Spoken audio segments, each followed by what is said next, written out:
नमस्कार दोस्तों, मैं आर्यन त्रिपाठी आपका स्वागत करता हूं आपके अपने YouTube चैनल आईना सोशल रिफ्लेक्शन। आज हम बात करेंगे कि असली शिवसेना कौन है, उद्धव ग्रुप की या फिर शिंदे ग्रुप की। आखिर चुनाव आयोग ने किस आधार पर शिंदे को शिवसेना का सिंबल और शिवसेना नाम इस्तेमाल करने की अनुमति दी।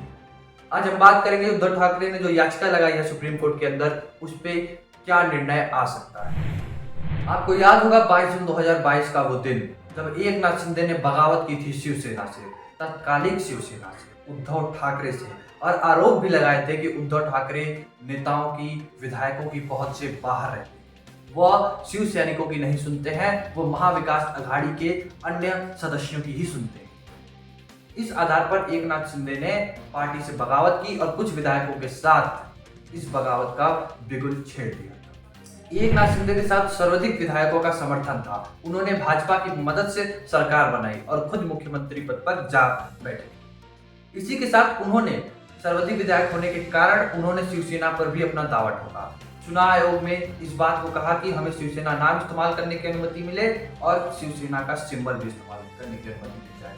इसी के साथ 17 फरवरी को चुनाव आयोग ने एक लंबी चौड़ी दोनों पक्षों की बात सुनने के बाद अपना फैसला सुनाया, जिसमें उसने एकनाथ शिंदे को शिवसेना का सिंबल और शिवसेना का नाम इस्तेमाल करने की अनुमति दी है। यानी कि अब उद्धव ठाकरे शिवसेना का सिंबल भी इस्तेमाल नहीं कर सकते हैं और शिवसेना का नाम भी इस्तेमाल नहीं कर सकते। आइए अब जानते हैं कि शिवसेना को, यानी कि एकनाथ शिंदे की शिवसेना को किस आधार पर चुनाव आयोग ने ये सिंबल और नाम इस्तेमाल करने की अनुमति दी। चुनाव आयोग के 1968 के सिंबल रूल के हिसाब से, पैरा 16 के हिसाब से ये नियम है कि अगर किसी पार्टी में जो विरोधी गुट है वह मौजूदा गुट से ज्यादा मजबूत हो जाता है तो उसी को सिंबल और नाम इस्तेमाल करने की अनुमति है। चुनाव आयोग ने इसी को आधार बनाकर एकनाथ शिंदे को सिंबल और नाम इस्तेमाल करने की अनुमति दी।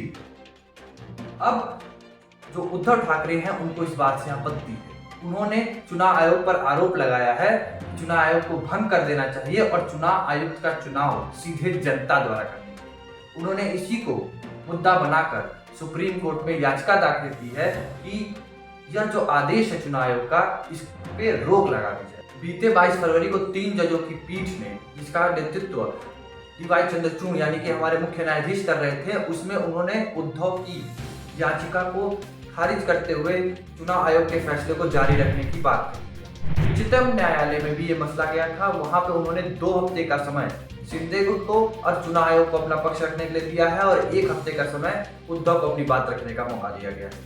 3 हफ्ते बाद इस मामले की दोबारा सुनवाई उच्चतम न्यायालय में होगी।